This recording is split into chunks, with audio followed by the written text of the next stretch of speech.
Alright guys, TacticalRab back again today. Hope you're all doing well and enjoying your day so far. Welcome back to Valorant news and some major updates happening the last 24 hours or so. The Ares has been nerfed officially in Valorant. Should it have gone back to the way it was before? Is this nerf significant enough to make a significant difference to the way it might play over the coming weeks? But also, some updates in terms of the qualifiers. Ethan from 100 Thieves reckons LG right now may well be the team to beat. Very much intrigued your thoughts in the comment section below. If you enjoyed the video, hitting the like button is the best thing you can do. Top of the channel reached to new people, and please do subscribe as well if you have not yet already. Loads of new subs yesterday, really appreciate it. Firstly, this is Mike as well over at Valorant Leaks. Why Joy has been fixed, it's been a long time coming, but yeah, rest in peace at Why Joy in Valorant right now. She's gone back to normal, and I'm pretty sure there was a pretty funny meme actually that came out on one of the streams last night. I think I'll share for you guys right here at the end of the video. But well, this also from Valorant, the Ares adjustments. This was kind of the major thing really that happened yesterday. So they buffed the Ares significantly to the point where it's pretty much dominating ranked right now. And there are some serious questions for the North American qualifier, for example, starting on, I'm pretty sure, the 27th of January. Like, you know, are they going to use the Ares in its current state, right? Is it going to be like that? Neon apparently is going to be used as well. It could be kind of chaotic, right, the meta they're playing with. Of course, we looked yesterday that the top 4 teams from the North American side in Cloud9, Sentinels, Envy, and 100 Thieves got an automatic buy to challenges, so they don't have to worry about it. But of course, all the other organizations do, like T1, of course, recently announced their roster.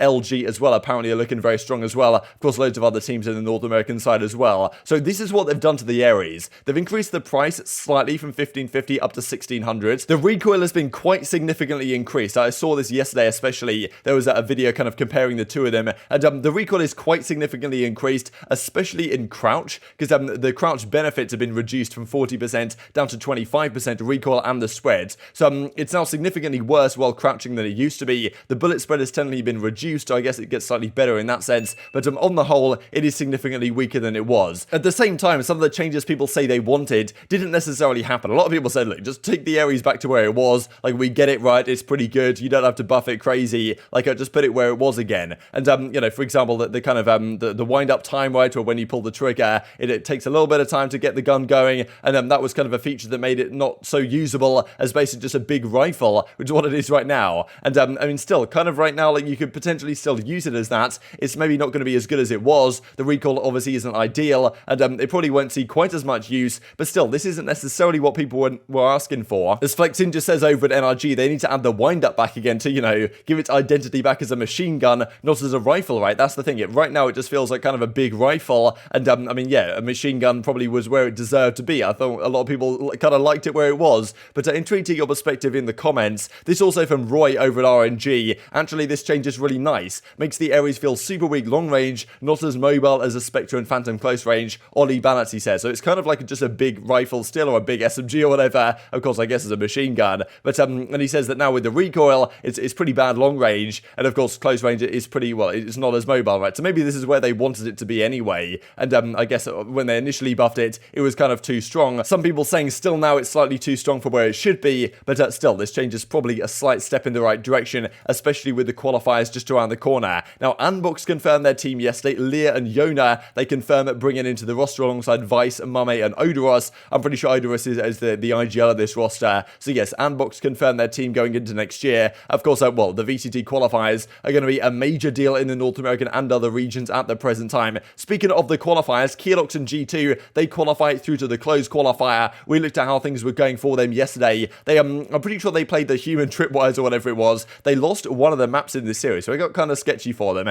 They had to get all the way through a best of 1 effectively after the first 2 maps went either way, and then they won their last series 2-0 to qualify through to the closed qualifier. That, of course, is just the closed qualifier. They have to come top 2 at the closed qualifier in Europe to make it all the way through to challenges. So not easy for them, of course, after making the change with mixwell out and Keelox in. Like, they're obviously having a back and forth here on the timeline, but well, this was the series they won against human tripwires. It was the Vova who really led things up on the scoreboard, and I mean, yeah, the Icebox went their way 13-10, then Ascent was 13-5 for human tripwires, and then the final map was 13-7 on splits. They definitely had to battle through a little bit. Hoodie really turned up on this final map as well, so I guess, well, congratulations to them. That then leaves the bracket as follows. So 2 of these teams from Europe will make it through. There's, of course, the other qualifiers going on as well, but this is kind of the main one that's driving attention right now. Alliance played G2 again. I'm pretty sure G2 played Alliance in, maybe it was the losers round 1 when G2 initially lost last time, and then they went down to face Alliance and they lost to Alliance, and they got double rounded when they had mixwell in the team. Now, they're playing them again right here. If they win this, they play TenZ or Team Finest, and then on the top side, Vitality last time made it through to the winners finals, the upper final. Then they didn't even win a map, I'm pretty sure, in the upper final, and then the lower final as well to bow out. Pretty sure they got 0-6. So Vitality certainly have a chance to do it again, but you would think G2 should be able to make it through this time, but obviously they fell short before. And of course, it's Guild Esports and it's Big who qualified before that are now no longer here to knock them out, I suppose, even though last time they didn't even play either of those teams. So definitely a lot of pressure on those guys to make it work. This also, just to mention real quick, as Shouty points out, there's the VRL, the Valorant Regional Leagues. The teams can kind of,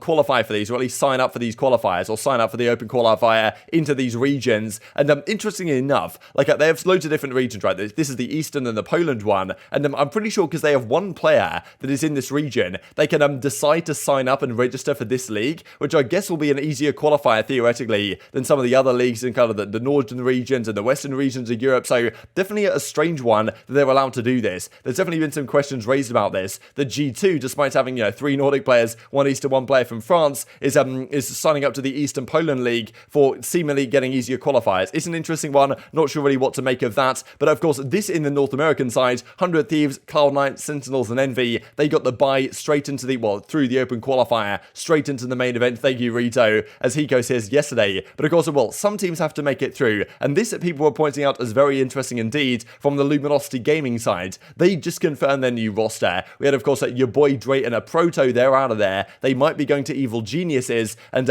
Ethan reckons, based on scrims so far, that's the thing, 100 Thieves, how much chance have they got to play scrims right now? I'm not even sure if Eccles is even out there in the States already. And if he is, they wouldn't really have much chance, to actually play for this open qualifier if they had to play it in a week or so time. Thankfully for them, they don't have to. But, of course, some teams have to go through it. Pretty sure the way it works is they have 2 open qualifiers. Top 4 in the first one gets through. Top 4 in the second one gets through as well, all the way into challenges. And LG may well be one of those teams right now. Ethan reckons anyone in the open qualifier just forfeit a move on, right? These guys are just, way too good right now. Apparently, the scrim bucks, right, that people talk about. So I do wonder if LG are really good this new roster. Could they potentially compete against some of these top guys? Because we don't know how good 100 Thieves is. We don't really know how good Sentinels and Envy are right now. Of course, we know theoretically how good they should be. But, Sentinels, for example, dropped off the top 1 rankings at the present time because, of their recent results weren't as good as Cloud9's. And if this is the roster, right? Moose, Marder, Dazzle, Tig, and B-Dog, the newer kind of addition to their roster. So,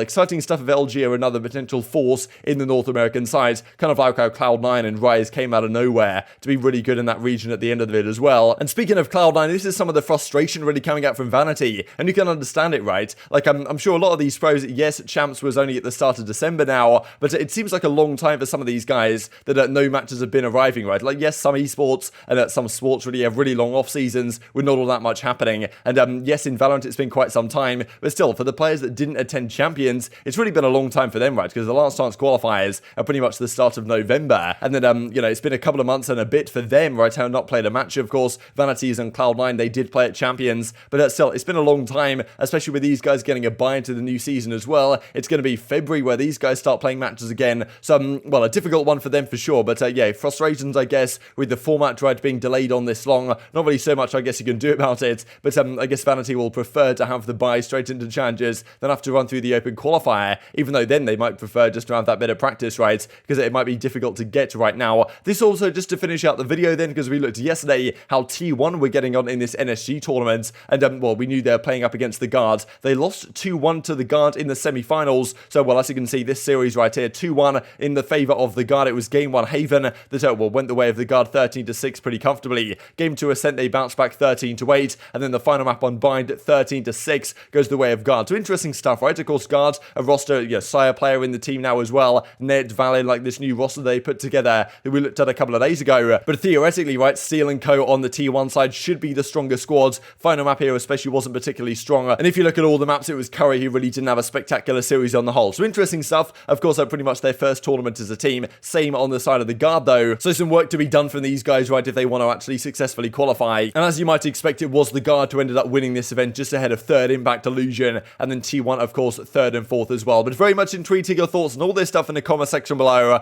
Hope you guys enjoyed the video. If you did enjoy it, hit a like button, tells the YouTube gods this is a good video, others like you should see it as well, and help grow the competitive Valorant community. Thank you as always, take care, and I will see you next time. It's going to be 8-4. G2 firmly in the lead.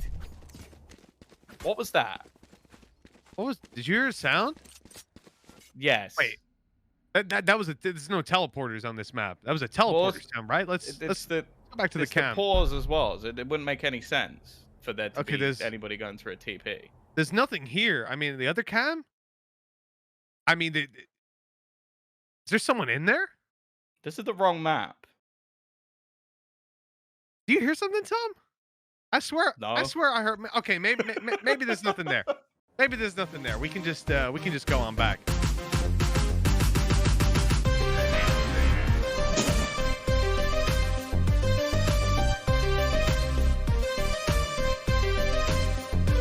For God's sake.